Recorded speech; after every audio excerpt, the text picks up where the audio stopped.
Hello friends, പുതിയൊരു വീഡിയോയിലേക്ക് എല്ലാവർക്കും സ്വാഗതം.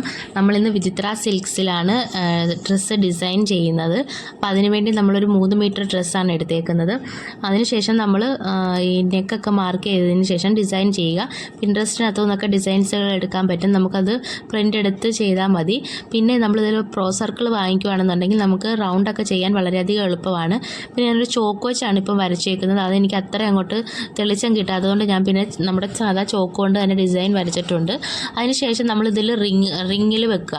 പിന്നെ എനിക്ക് കുറച്ച് കമൻസുകളൊക്കെ വന്നിട്ടുണ്ടായിരുന്നു, സ്റ്റിച്ച് ചെയ്യുമ്പോൾ കറക്റ്റ് ആവുന്നില്ല, എന്താണ് കാരണം എന്നൊക്കെ.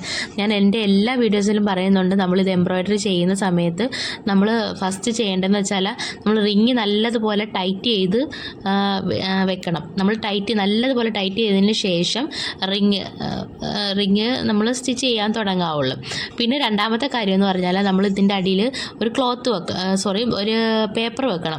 ആ പേപ്പർ വെച്ചതിന് ശേഷം മാത്രമേ നമ്മൾ സ്റ്റിച്ച് ചെയ്യാവുള്ളൂ. ഇതിപ്പോൾ ഒരു പേസ്റ്റൽ ഡാർക്ക് കളർ ആയതുകൊണ്ട് ഞാൻ അതിന് വേണ്ടിയുള്ള ത്രെഡുകളാണ് സെലക്ട് ചെയ്യുന്നത്.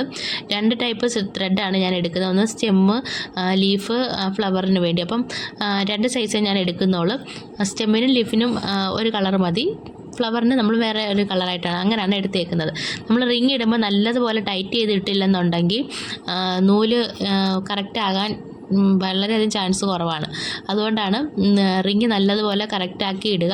അതിനുശേഷം നമ്മൾ സ്റ്റിച്ച് ചെയ്യുന്നതിന് മുന്നേ നമുക്ക് ഈ കുഞ്ഞുങ്ങളൊക്കെ എഴുതിയ ബുക്കിൻ്റെയൊക്കെ പഴയ ബുക്ക് കാണുമല്ലോ, അത് ഒരു ബുക്ക് എടുത്തു വെച്ച് കഴിഞ്ഞാൽ നമുക്ക് അതിൽ നിന്ന് പേപ്പർ തന്നെ എടുക്കാം. ഒരു ഷീറ്റ് പേപ്പറിൽ തന്നെ ഇഷ്ടം പോലെ വർക്ക് നമുക്ക് ചെയ്തെടുക്കാൻ പറ്റും.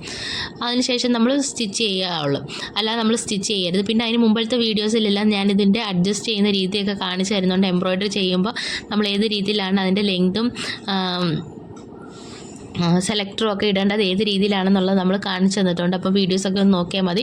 അഥവാ നിങ്ങൾക്ക് ഒരു ട്യൂട്ടോറിയൽ വീഡിയോ ആയിട്ട് നമുക്ക് എംബ്രോയ്ഡറി ചെയ്യണമെന്നുണ്ടെങ്കിൽ നിങ്ങളൊന്ന് കമൻറ്റ് ഇട്ടാൽ മതി. ചാനലൊന്ന് സബ്സ്ക്രൈബ് ചെയ്യുക. പുതുതായിട്ട് കാണുന്നവർ ആണെങ്കിൽ ഒന്ന് ലൈക്ക് ചെയ്യുക, കമൻറ്റ് ചെയ്യുക. അപ്പോൾ ഉഷ ജെറാമയുടെ മെഷീൻ ഞാനിപ്പോൾ വാങ്ങിച്ചിട്ട് ഏകദേശം ഒരു 4 വർഷത്തോളം ആകുന്നു. പക്ഷേ എനിക്ക് ഇത്രയും ഇതായിട്ട് ചെയ്യാൻ പറ്റുമെന്ന് യാതൊരു വിധ ഉറപ്പുമില്ലായിരുന്നു. ഞാൻ വിചാരിച്ച് പൈസ പോയതല്ലാതെ നമുക്ക് ഇതുപോലെ ഒരു വർക്ക് ചെയ്യാനൊക്കെ പറ്റുമെന്ന് പോലുള്ളൊരു ഡൗട്ടായിരുന്നു. പക്ഷേ ഞാൻ മാക്സിമം ട്രൈ ചെയ്തിട്ടാണ് ഇത്രയൊക്കെ നമുക്ക് ഫിനിഷിംഗ് ആയിട്ട് ഫ്ലവറൊക്കെ ചെയ്യാൻ പറ്റിയത്. നമുക്ക് പെട്ടെന്ന് കയറി ചെയ്യാൻ പറ്റുന്ന ഒരു കാര്യമല്ല. നമ്മൾ കുറച്ചധികം നേരം ഇതിൽ ശ്രമിച്ചെങ്കിൽ മാത്രമേ നമുക്ക് ചെയ്യാൻ പറ്റത്തുള്ളൂ. ഇത് ഞാൻ ഒരു സൈഡിലായിട്ട് ചെയ്ത വർക്കാണ്. മറു സൈഡിൽ നമ്മൾ ചെയ്യുന്നുണ്ട്. പിന്നെ ഷോൾഡർ ഭാഗത്തോട്ടും പോകുന്ന രീതിയിൽ നമ്മൾ ചെയ്യുന്നുണ്ട്. ഇതിൻ്റെ എല്ലാം അതിന് ശേഷം നമ്മളിത് ഒന്നെങ്കിൽ നമ്മൾ വീഡിയോ ആയിട്ടോ അല്ലെങ്കിൽ ഷോർട്ടായിട്ടോ നമ്മൾ ഇതിൻ്റെ ബാലൻസ് ഫുള്ള് ആയിട്ടുള്ളത് ഇടുന്നുണ്ട്. അപ്പം വീഡിയോ എല്ലാവർക്കും ഇഷ്ടപ്പെട്ടെന്ന് വിചാരിക്കുന്നു. ഞാൻ ഇതിൻ്റെ നെക്കൊക്കെ തയ്ക്കുന്നതും നെക്ക് എങ്ങനെ പെർഫെക്റ്റായിട്ട് തയ്ക്കുന്ന എല്ലാം നമ്മുടെ വീഡിയോയിൽ ഉൾപ്പെടുത്തിയിട്ടുണ്ട്. പിന്നെ ഷോൾഡർ കാണാത്ത രീതിയിൽ നല്ല ഇൻവിസിബിൾ ആയിട്ടൊക്കെ ചെയ്യുന്ന രീതിയുണ്ട്. ഇതാണ് നമ്മുടെ വർക്ക് കംപ്ലീറ്റ് ആയിട്ടുണ്ട്. അതായത് ഫ്രണ്ട് പോർഷൻ്റെ നെക്കിൻ്റെ എല്ലാം കംപ്ലീറ്റ് ആയിട്ടുണ്ട്. ഇനി സ്ലീവിൻ്റെ ഒക്കെ കംപ്ലീറ്റ് ആകാനുണ്ട്. അതുകൊണ്ട് ഞാനിപ്പോൾ വീഡിയോസ് ഇട്ടതേ ഉള്ളൂ. നമുക്ക് നല്ല രീതിയിൽ ജെറാമയുടെ മെഷീനകത്ത് എംബ്രോയ്ഡറി ചെയ്തെടുക്കാൻ പറ്റും. അത് നിങ്ങൾക്ക് പഠിക്കണമെന്നുണ്ടെങ്കിൽ ചാനലൊന്ന് ഫോളോ ചെയ്യുക, ലൈക്ക് ചെയ്യുക, കമൻറ്റ് ചെയ്യുക. ഓക്കെ.